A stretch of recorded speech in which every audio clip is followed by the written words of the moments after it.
ఓం మహాగణాధిపతయే నమః. ఓం గురుభ్యో నమః. ఓం శ్రీమాత్రే నమః. పరమేశ్వర స్వరూపమైనటువంటి జ్యోతిష, వాస్తు మరియు ఇతర అనేకమైనటువంటి శాస్త్రములను మనకు అందించినటువంటి మహర్షులకి నమస్కారం. హయగ్రీవ హయగ్రీవ హయగ్రీవేతి యో వదేత్తస్య నిస్సరతే వాణి జహ్నుకన్యా ప్రవాహవత్. అరుణాం కరుణాతరంగితాక్షీం ధృతపాశాంకుశపుష్పబాణచాపాం అనిమాదిభిరావృతాం మయూకైః అహమిత్యేవ విభావయే భవానీం. శ్రీమాత్రే నమః. ప్రేక్షకులకి ఆ లలితాంబికా అమ్మవారి యొక్క అనుగ్రహం పరిపూర్ణంగా కలగాలని మనస్ఫూర్తిగా కోరుకుంటూ, ఈ వారం మనకి 26వ తేదీ నుంచి 1వ తేదీ వరకు ఉన్నటువంటి గ్రహస్థితి ఏ విధంగా ఉంది అని చెప్పి చూసుకున్నట్లయితే, ఈ వారం రోజులు కూడా ముఖ్యంగా చంద్రుడు ఎప్పటికప్పుడు మారిపోతుంటాడు కాబట్టి ఈ 4 రాశుల్లో సంచరిస్తుంటాడు. అంటే ధనస్సు నుంచి మీనం వరకు సంచరిస్తాడు ఈ వారం.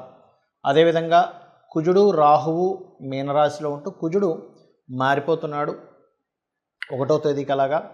మరియు అదేవిధంగా 3 గ్రహాలు పర్టికులర్గా శుక్ర, గురు, రవి వృషభంలో ఉంటూ మనకు 1వ తేదీ ఆ ప్రాంతంలో బుధుడు కూడా మారుతున్నాడు. మేషరాశిలో ఉండేటువంటి బుధుడు. కుంభరాశిలో శని, కన్యారాశిలో కేతువు యొక్క సంచారం. ఈ యొక్క గ్రహస్థితిని అనుసరించి 12 లగ్నాల వారికి, 12 రాశుల వారికి, లగ్నం తెలిసే లగ్నం నుంచి చూసుకుని, లగ్నం తెలియనటువంటి వారు రాశి నుంచి చూసుకోవచ్చు. ఎటువంటి విషయాల పట్ల జాగ్రత్తగా ఉండాలి, ఎటువంటి పరిహార మార్గాలు చేసుకోవాలి, అదేవిధంగా ఏ రకంగా కలిసి వస్తుంది అనేటువంటి విషయాలు మనం ఇప్పుడు తెలుసుకుందాం. తులాలగ్నము, తులారాశి. మీ రాశ్యాధిపతి అస్తంగత్వ దోషంలో అష్టమంలో ఉన్నాడు కాబట్టి కొంచెం షేర్ మార్కెట్ విషయాల్లోని, ఏదైనా రీసెర్చెస్ చేసేటప్పుడు ల్యాబ్స్లోని, ఇన్సూరెన్సెస్ రిలేటెడ్ సంబంధించిన విషయాల్లో కాస్త జాగ్రత్తగా మీరు కనుక ప్లాన్ చేసుకున్నట్లయితే అన్ని విధాలు బాగుంటుంది.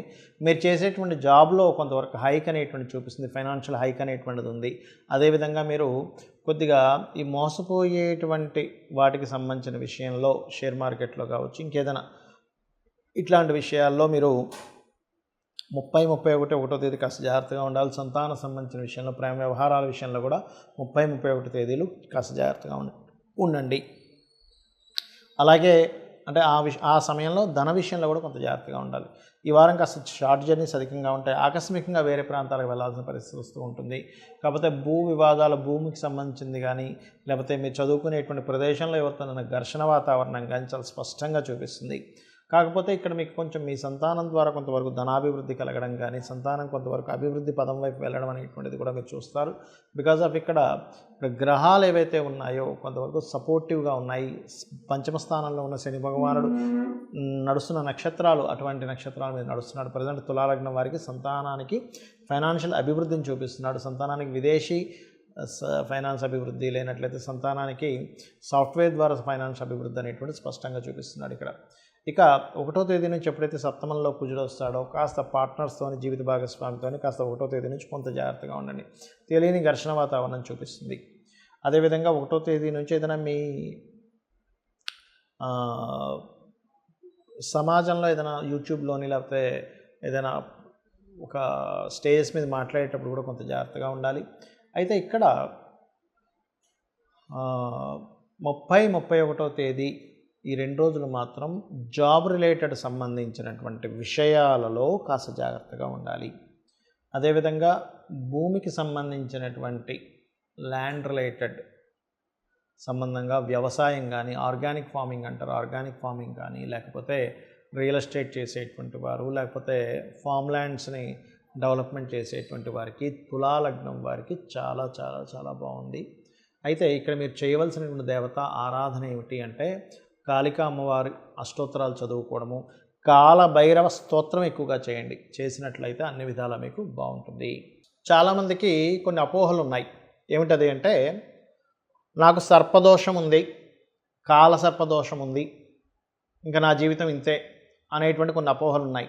లేదా శని యొక్క మహాదశ నడుస్తుంది, లేకపోతే ఏల్నాడు శని నడుస్తుంది, అర్ధాష్టమి శని నడుస్తుంది, అష్టమ శని నడుస్తుందని, లేకపోతే నక్షత్రం బాగలేదు, మా ఇంట్లో 3కి ఒకే నక్షత్రం ఉంది, లేకపోతే 4కి ఒకే నక్షత్రం ఉందని, ఇలాంటి అపోహలన్నీ ఉన్నాయి. ఒకటే గుర్తుపెట్టుకోండి, శాస్త్రంలో ఎక్కడా కూడా మీకు కాలసర్పదోషం ఉంటే ఇంకెందుకు పనికిరారని ఎక్కడా లేదు. చూపించండి, ఎవరైనా ఎక్కడైనా ఉంటే నాకు చూపించండి. ఎక్కడా కూడా శాస్త్రంలో అయ్యా నీకు కాలసర్పదోషం ఉన్నందుకు నువ్వు ఎందుకు పనికిరావు, కాలసర్పదోషం ఉన్నందుకు నీకు ఏది కలిసి రాదని ఎక్కడా లేదు. గుర్తుపెట్టుకోండి. ఎందుకు చెప్తున్నా అంటే ఈ మాట, చాలామంది తెలియక ఈ అపోహలో ఉండి ఇంకా వాళ్ళ జీవితం అయిపోయింది అనుకొని అలా అయిపోతున్నారు. కాదు. ఒకవేళ నిజంగానే మీకు కాలసర్ప దోషం ఉంటే కాలసర్ప దోషం అనేది జన్మజాతకం మీద అప్లై చేయబడదు అని శాస్త్రంలో చెప్పబడింది.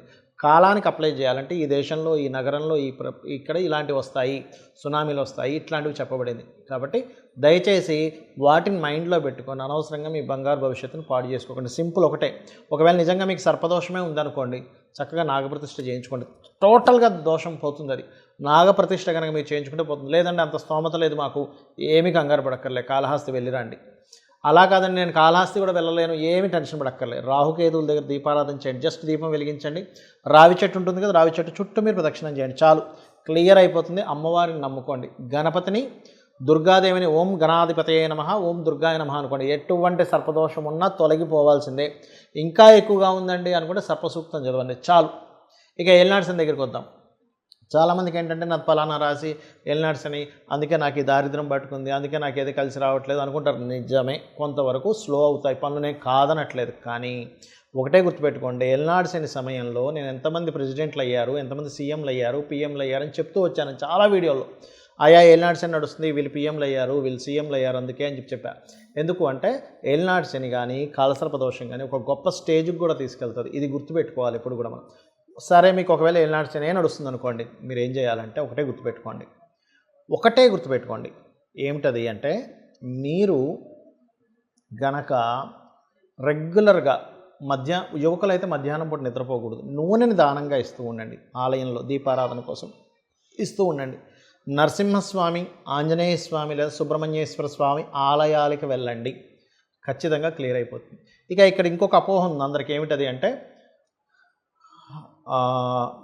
ఎప్పుడు ఏదో బాధతో ఇబ్బంది పడుతూ ఉంటారు. వాళ్ళు సింపుల్గా ఏం లేదు, ఎప్పుడు నా చిన్నప్పటి నుంచి నేను బాధలే పడుతున్నానండి అనే వరకు ఒక అద్భుతమైన మంత్రం చెప్తాను. దాన్ని మించిన మంత్రం ఈ ప్రపంచంలో లేదు, గుర్తుపెట్టుకోండి.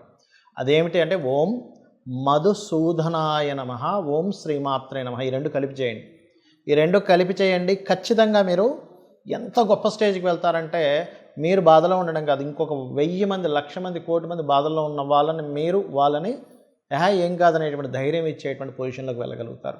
ఇక ఒకే నక్షత్రం ముగ్గురుకుంది, నలుగురుకుంది, మా ఇంట్లో అందరికీ ఉంది, దోషమా? ఏమీ కాదు, కంగారు పడకండి.